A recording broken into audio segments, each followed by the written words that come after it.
Hey there, my name is Fela Abioye, and this is How to Corporate, my digital show about how successful professionals navigate career moves and money matters. Today's topic, how to be a portfolio manager with my guest, Dustin Martin. So welcome back, guys. Appreciate you for joining us again for another very special episode. If you've ever been interested in the commercial banking realm, this is the episode for you. Even if you're not interested, trust me, this is episode for you anyway, because Dustin brings a lot of very, very unique experiences to the table. Dustin is a VP and senior portfolio manager in the commercial lending space, and he's also an advocate for career building and professional networking. So, first and foremost, Dustin, really appreciate you. And thank you so much for joining us today on the podcast. It's a privilege to be with you, Phil. I really do appreciate the invitation. It means a lot to me. Thank you.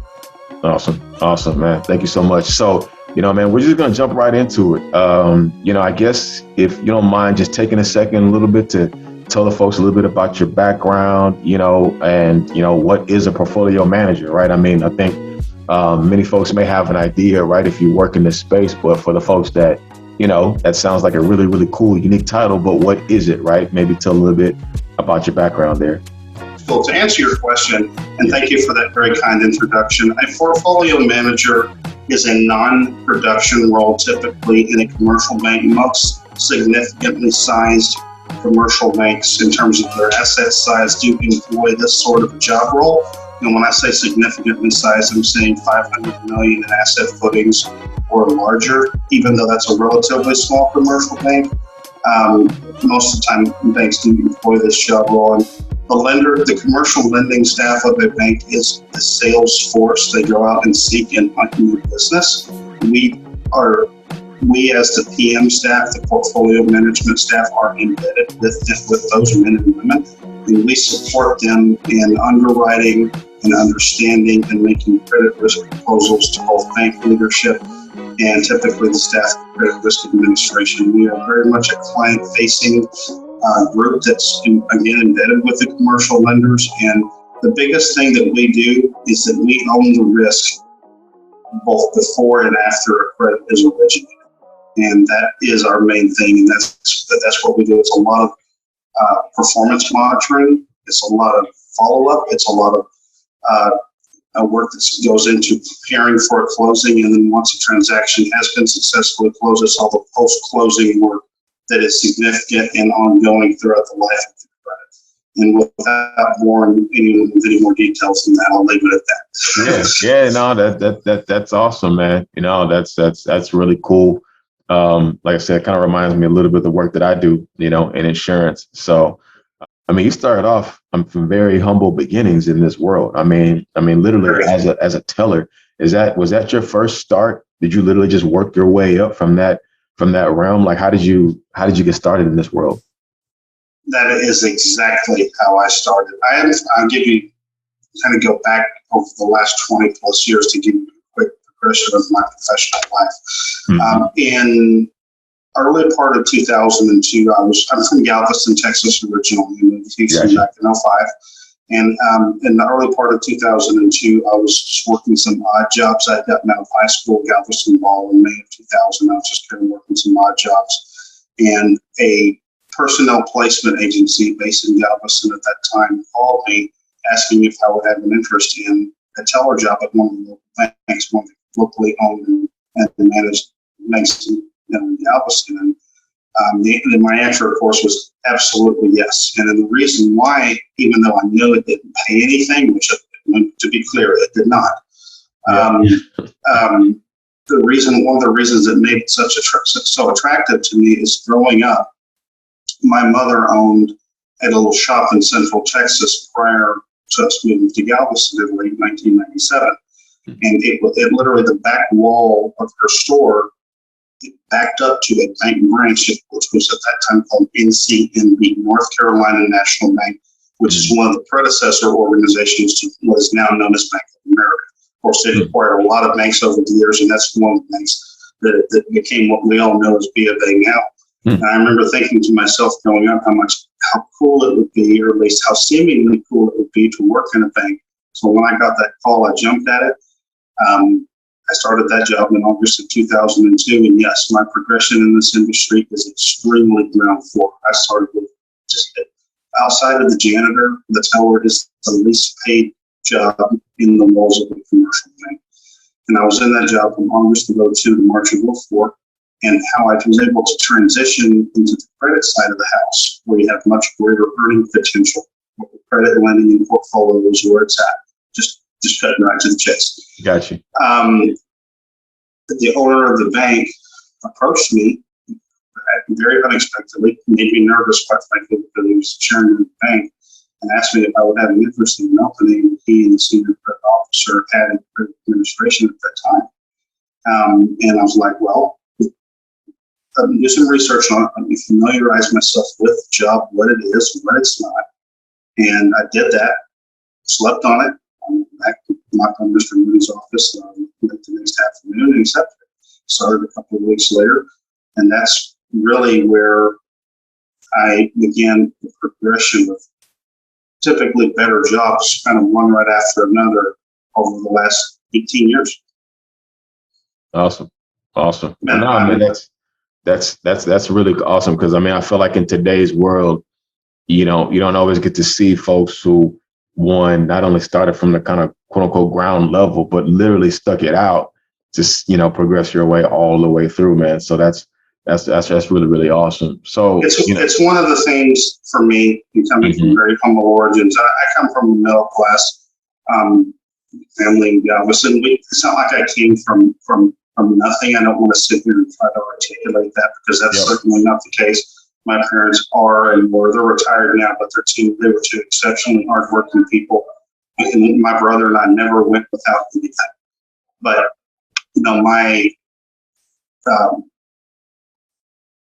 one of the things that's most gratifying to me is what you said, knowing that I started at the absolute bottom.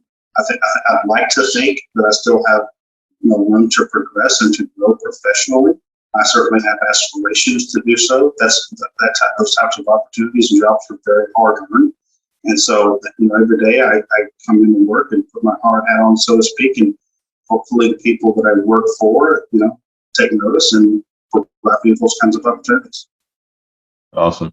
So sticking with the career path, right?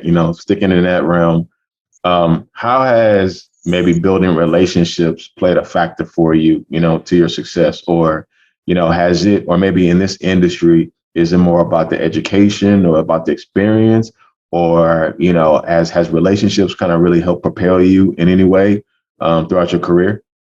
It has been the absolute, and I emphasize, my friend, the absolute cornerstone of everything that I've had the privilege of experiencing in my working life.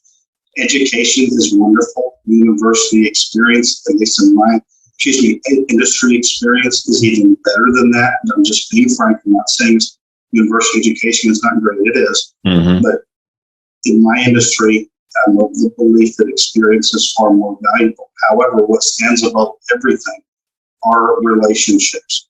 People, hiring managers specifically, are far more likely to consider and hire people who they know, trust, and respect.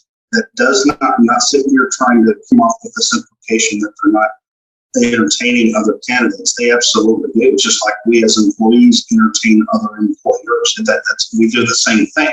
Yep. I'm simply saying networking, and for me, an unwavering, at times maniacal commitment to networking, both online and offline, and the strategic integration of the two, has been the single biggest factor in the progression, in my industry progression that I've been privileged to experience. Oh, that's awesome, man. I'm really glad to hear you say that, because I've done a few of these interviews now, and I felt like that's been just really the reoccurring theme is relationship building, and it's good to hear that it really does translate, amongst pretty much any industry, and how much that plays a factor. Because I mean, you think about it, right? If you are trying to go out for a role or apply for a job or whatever the case may be, and you're just a name on an application, a name in a stack of 100 other resumes versus you having the ear of the hiring manager, the ear of whoever's making those decisions, right? Your name's going to propel to the top. May I share a quick story with you? Yeah, no, please. Yeah. I worked for Bank of Houston as the very first credit administration employee from April 2006 to late August of 2010. That particular Bank of Houston has been sold, and there's been another one open, but I was there for a number of years. Where I was situated at the back of their headquarters at 750 Marion in Houston, I was in one of 4 cubicles. That literally, if you look down over the top of it, it looked like a plus sign. There were 4 people, me, HR, and 2 accounting assistants occupying the desk. The way my computer was situated, there was a window in the partition between me and the lady who managed all the HR functions for the bank. This is a memory that I will literally have until I am no longer in this world. She had a stack, probably 3/4 of an inch thick, of blind resume submissions that had been submitted into the bank's website with no strategy, no intention. The hiring manager, they didn't know who they were even submitting it to. They were all blind submissions. That stack was literally 3/4 of an inch thick. To this day, she doesn't know that I know that. However, I will tell you, none of those people, a lot of them probably very qualified and very capable for whatever openings there might have been at that time. None of them had a single chance of reaching the hiring manager because it lacked a strategy to identify the individual who makes the hiring decision, whomever he or she is. Ladies and gentlemen, if you're seeking a job, seeking an opportunity, and let's face it, we all are, whether we're employed or not. If it involves working for somebody else, being hired by and managed by other people, focus on hiring and finding, that hiring manager first. And this is why your network is literally the most important thing. It is the roadmap between you and him or her, if him or her isn't already known to you. I could go literally all day long on this, but that short story that I shared with you hopefully is enough for you to think about the strategy here and not just blindly submitting to a website, because here is reality. If you do that, it's very likely that the hiring manager has no idea that you are expressing an interest in a role on his or her staff. Man, that's powerful. I think that's really, really powerful because, people sometimes get frustrated, especially when they're on the hunt and they're looking for roles and they're applying left and right. So I submitted 100 applications and I don't get a call back. Like, what's going on? It's like they never saw the application. Exactly. They never saw it to begin with. They never saw it to begin with. They never even knew. Wow. It's so blindly submitting is literally doing nothing.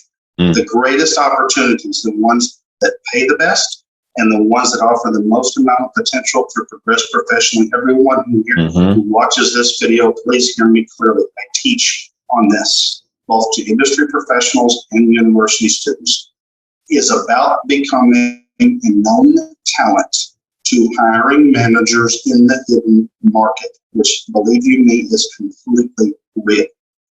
Okay, they intentionally conceal these opportunities from public awareness. A lot of you may see this and say, why?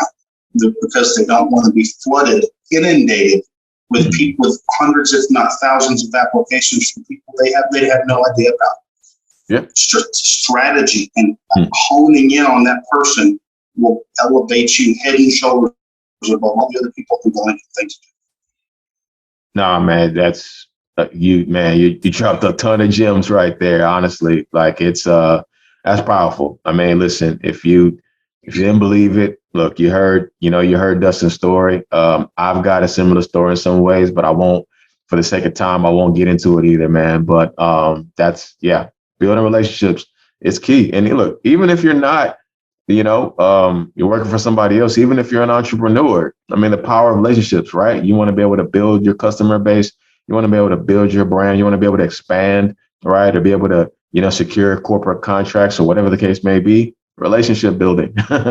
It goes both ways, whether you're Sorry, And one thing I would And one thing I would add here again, my passions really come to the surface because again, I teach about this. It's something that I really, really feel strongly about. Mm-hmm. Some people ask me, when is the best time to search for a job? If you are looking for a job that involves being hired by and working for somebody else. Mm. I get that question on a regular basis. And my firm response has always been the same. The day you start your new one. And I get a lot of gasps. I get jaws go down, their eyes open up. I said, ladies and gentlemen, the overwhelming majority of occupations in this country, okay, don't involve an employment contract. Some do. Professional athletes, they are contractors for their employers. There are specified legal conditions that bind both the organization and the provider of services to specified things. The overwhelming majority of us have never even seen an employment contract. I certainly haven't. What this means, and it's completely intentional, is that the leadership of your employer wants to retain the flexibility to hire and fire at will. They are legally protected by the employment laws of both the state and of this country in doing so. And conversely, we are too. We can tender our resignation whenever we want. Yep. Both sides want that flexibility. And if you're in that situation where you're working in the absence of an employment contract, the reality is that that job that you may currently have has a beginning and it will have an end. It may be 2 years, it may be 2 weeks, it may be 19 years, it may be a couple of hours. Nobody knows.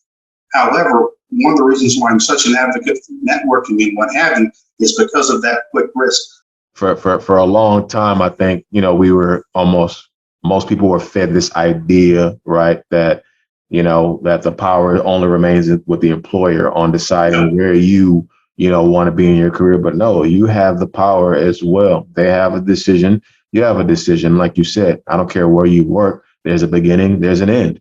All right. And so now whether that's up to you or whether it's up to them, right? But you play a big part of that, right? You can decide whether you want to leave here or stay here, where you want to go, right? And so, and never closing the door for opportunities.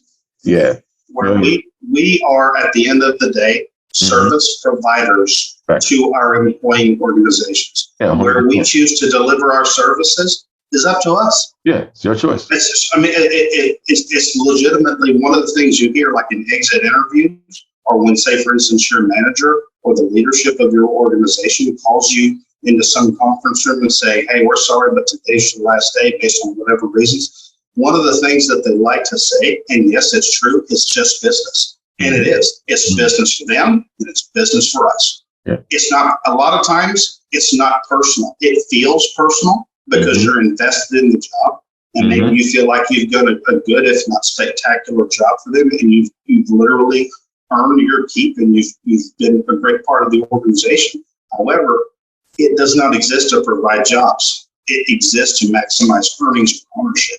And if they have to cut talent, if they have to reduce headcount, in order to achieve those objectives, no matter how well you're performing, you better believe that's exactly what they're going to do. And if you don't believe it, look at the impacts of COVID.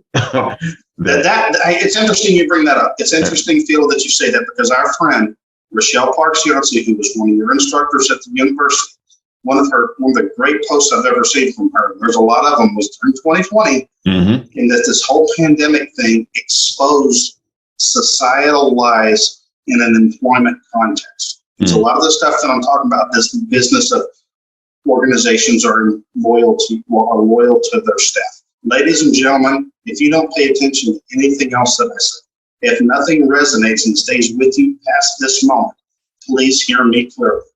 Your loyalty belongs to your family. It does not belong to your employer, because your employer's fundamental loyalty is to shareholders, which is exactly where it should be. It doesn't exist to provide jobs. It exists to maximize the value of their stock. No.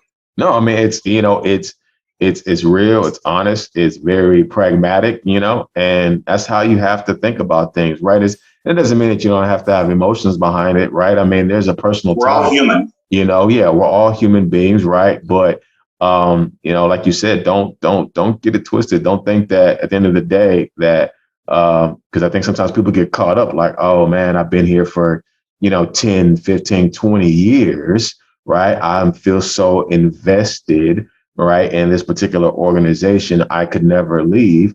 Well, guess what? They may be leaving you. And it happens all the time. It happens all the time. It's unfortunate, but it does.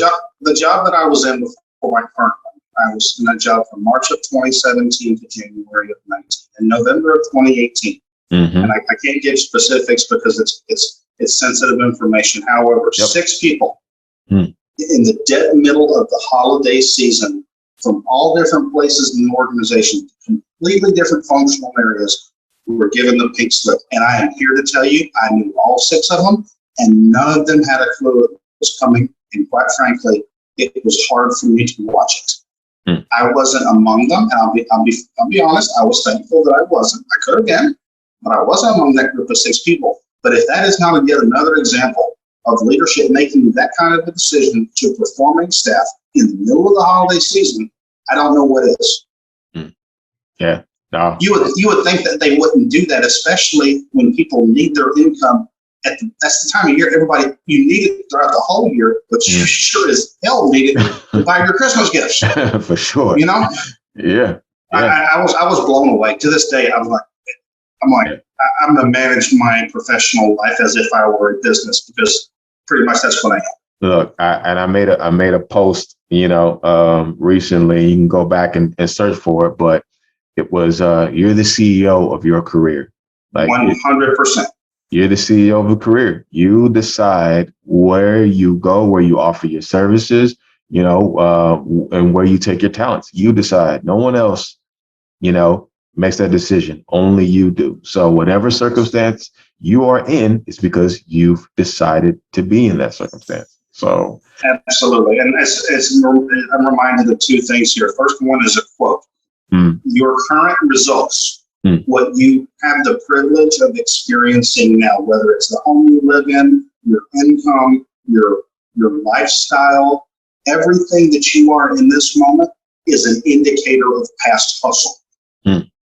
If you don't like your results, it's time to change the hustle. Secondly, what I would add in the context of jobs and doing well and progressing and pursuing that American dream that we all want, there's another Rochelle Parks Yancey lesson that I learned from her. It was in October of 2018. She presented to a networking group that I'm heavily involved with. She posed the question, is your manager's manager, or your employing organization, are they the ones that provide job security? And a lot of people shook their heads. Absolutely, they are. 100%. Ladies and gentlemen, not even remotely close. There are 4 specific elements where your job security resides. SKAN: skills, knowledge, abilities, and networks. These things, both individually and collectively, are what provides stability to our income. It has nothing to do with our employer. Man, that's a gem, man. That's oh man. I hope you guys are writing down this stuff faster than I can absorb it, man. But no, man, I appreciate that. So staying in the career lane, right? The career path. We all know office politics, right, is a part of just the working world. I don't care if you're an employee or if you're an employer, right? Office politics. And to me, I define office politics as just the human element of working with others, right? Absolutely. That's just what it is. The human element of working with others, right? So it's inherent to it. It's inherent, right? So in your career, and as you've been able to have success and have, advancement, how has office politics played a role in your advancement or lack thereof? This is an amazing question.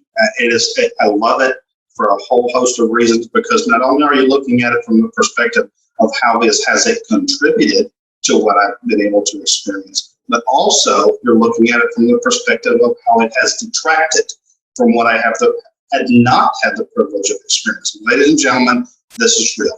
If you have an organization, you have people that work there the talent that resides there, the human dynamic is at play all the time. Okay? We want to believe, and it's perfectly normal and it's perfectly human, that what we experience, our progression or lack thereof, should be based on our performance. It should be based on what we bring to the table. Folks, that's one part of it, but it's not even remotely close to the only thing. The human element is always at play. Hear me clearly. There is no organization on the face of this planet that is a meritocracy. They do not exist. Okay? Promotions aren't always distributed by leadership equitably, purely based on what our view of our performance is. This happens. Sometimes it's helped me. Sometimes I've received promotions, significant increases in pay or bonus or vacation or whatever it is. Other times it's been the reason I didn't. And quite frankly, that was very painful. It hurt me. However, what I would tell you, if you've experienced that, is to not allow it to define you, because it doesn't. It means something else is going on, whether you describe that as your faith, and if you believe it's the Lord guiding it, which is that's my personal belief. Yeah. I know it's not shared by everybody, but I'm a man of faith. I try to be. Yep. If you think it's some hidden hand that stepped in there and said, hey, you know what, this isn't the right time for him or her, maybe there'll be something else down the line. The key is to not let it define you. And that's my strongest recommendation. Man, I love that. I think, man, you hit it. You hit so many different elements of it, but not letting situations that may or may not be in your control define you, right? Not letting one decision, one role that you didn't get, or one project you didn't get, or one raise or bonus or whatever it is, that one situation that you didn't get, not letting that define you. Because, you know, as literally as you were talking through it, I'm thinking about, you know, my own career and my own situations that I've been in where I got the door closed, you know, or slammed, thinking that I was trying to go after an opportunity or I was trying to go after a role. And, you know, there was a factor that was in there. And I found out, you know, from the quote unquote grapevine, right, that there was some under, you know, tones and some other conversations that were happening that stopped me from getting there.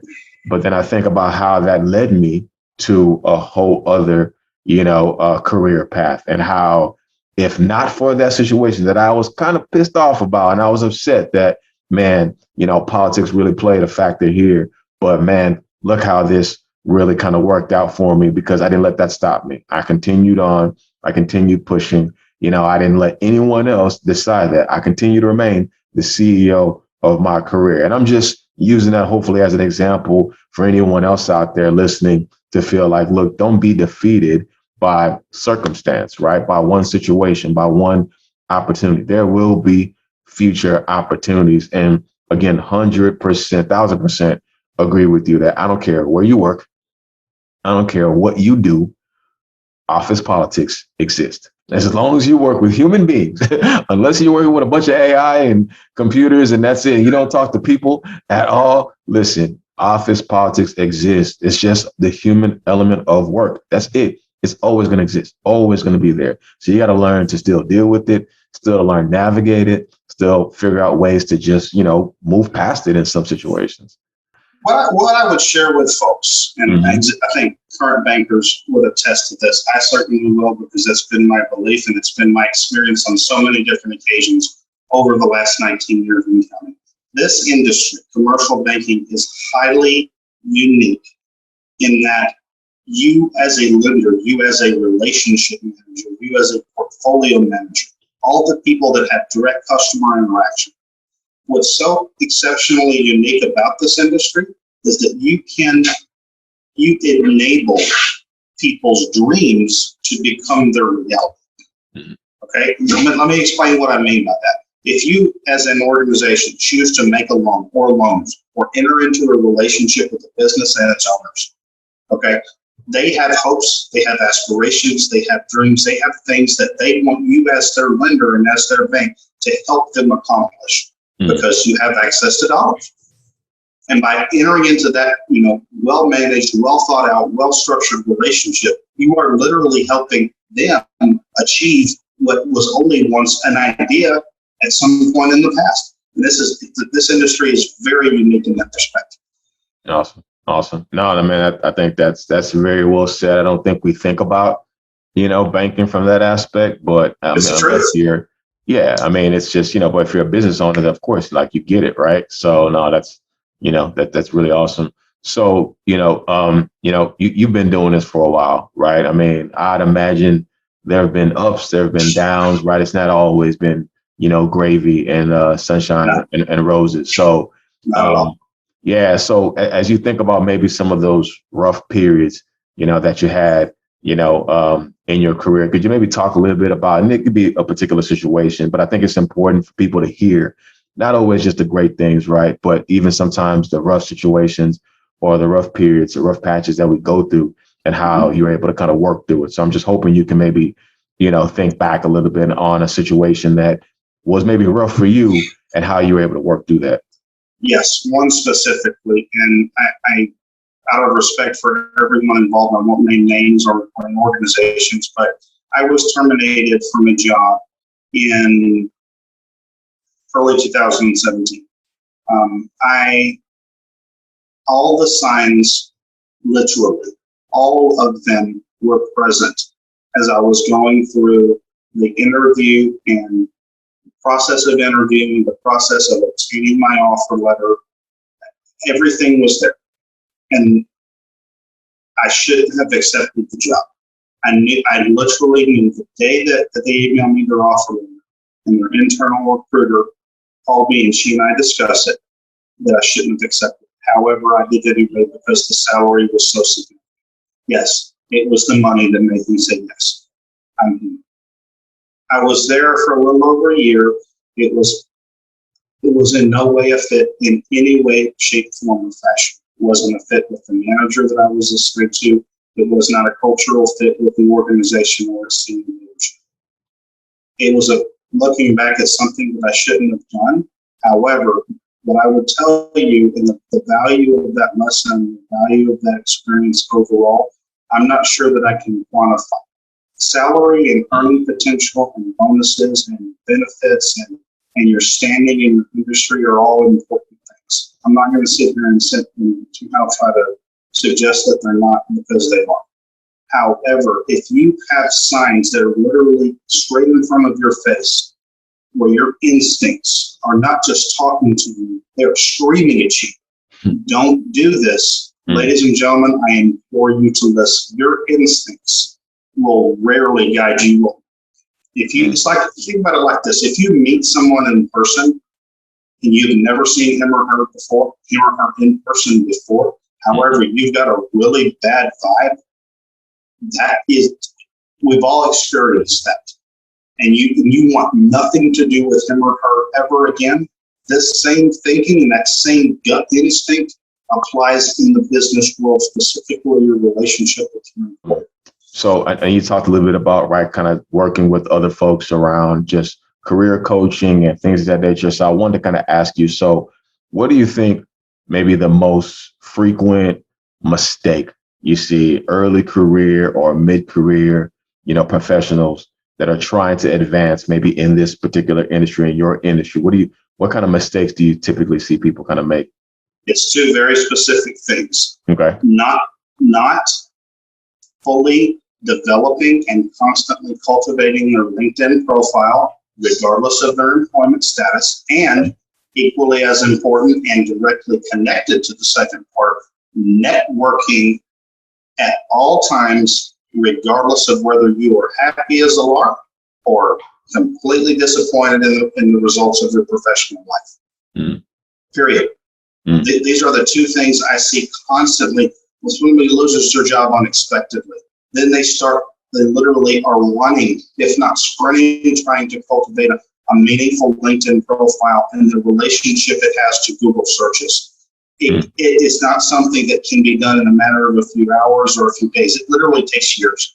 I've had mine since November of 2008, and I can tell you, I don't know that there's been more than a few days that have gone by, and all of the years since where I've not done something with it, whether it's a simple share, it's a simple adjustment, it's a simple tweak, something like that to make it hopefully more compelling for folks like you when you visited my profile earlier this morning. And in the same context, say, for instance, someone needs a job, lost their job unexpectedly, social capital, the notion of social capital and how it accrues amongst networks of people does not happen in a matter of a few hours or a few days. It literally takes weeks, months, and years. Think of it like this. If I have a bank account, which most of us do, I cannot withdraw from that account until I've made deposits into it.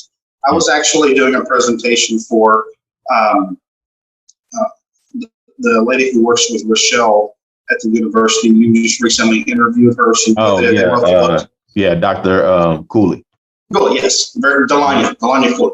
And I was presenting for her at a marketing conference at the university. I'm going to tell you a quick story. And you being one, I think it'll be especially meaningful.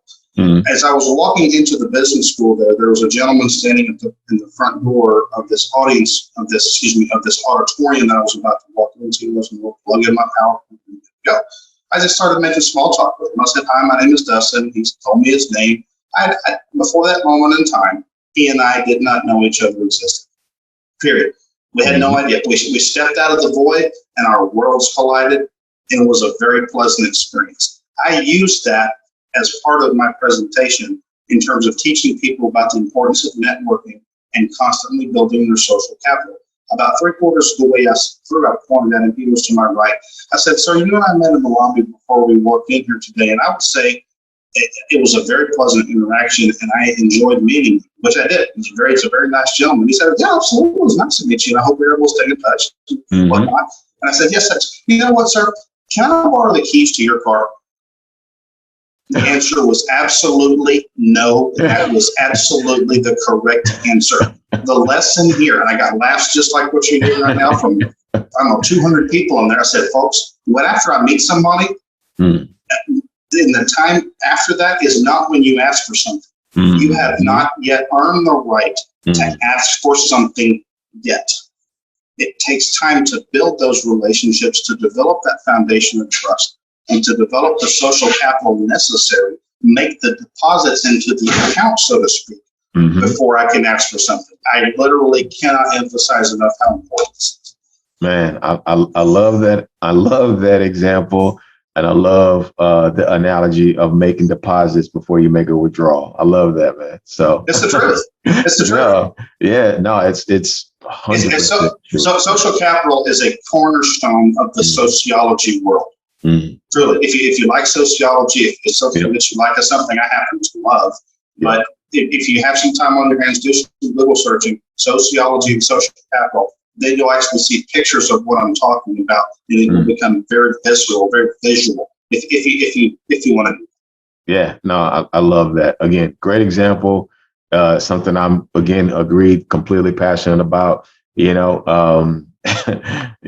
love it. So I got nothing more to say on that, man. It's just great. That's awesome, man. Put down a ton of gems. So resources, material. I mean, there's a lot of information out there, right? And hopefully people are able to absorb this and get something out of it. But, you've been doing this for a while. Is there any recommendation, or recommendations for books or resources, or anything out there that you would give for someone trying to, better themselves, be more successful in their career, in your industry or just in general? As far as the books that I would recommend, anything in the context of career management, career management and or networking have been exceptionally beneficial for me. And there's more than I could actually talk about. There's a lot of titles that's very easy to find through Amazon or Google searching. But stuff regarding to actively managing your career, how to cultivate mutually beneficial and meaningful relationships, and understanding that it's all strategic but not manipulative. This is one of the things I try to drive home as much as I can. People hear me say strategy, and for whatever reason, the word manipulate comes to the surface. I'm not talking about that. That's almost a swear word in business. It really is. It's hard to say it because it's such a slimy sounding word. I'm talking about business strategy. Every organization has one. We, as providers of our services, as the chief executive officers of our own professional lives, can and should have them also. Like the example that you gave out earlier, right? You didn't have a conversation with the guy in the hallway, with the intention of, I'm going to ask this guy to borrow his car later, right? So, no. And everybody laughed. There was at least 200 people in the room that they feel, and they all laughed, including Delania. And that was the intent. And that's how ridiculous it is sometimes when people first meet you, and then they either want to sell you something or they want to borrow something. 100%. They haven't yet earned that privilege. They 100%. Can earn it, but they certainly don't have it yet. 100%. So all you folks out there trying to sell, trying to produce, man, I hope you're taking this stuff in. So, but awesome, man, Dustin. Really appreciate this. I really enjoyed this, man. For the second time, we'll go ahead and bring this to a close, but I really appreciate all the gems that you dropped today. So for anybody out there trying to maybe get a hold of you or want to maybe reach out and ask you more additional questions, you want to share a little bit about yourself or, your contact information for the folks that are listening or watching? Please, by all means, I welcome the opportunity to start a dialogue with you. Find my LinkedIn profile. It's very simple. It's very intentionally built, as I alluded to earlier. I'm absolutely happy to network with you and share any information with you that would be meaningful. Just find me on LinkedIn and visit. Awesome. So, all right, guys, hey, this is a good one. So I really appreciate it, man. Hey, thanks for tuning in. For more content, please click the subscribe button and follow us on all social media platforms at How to Corporate. Until next time, keep building.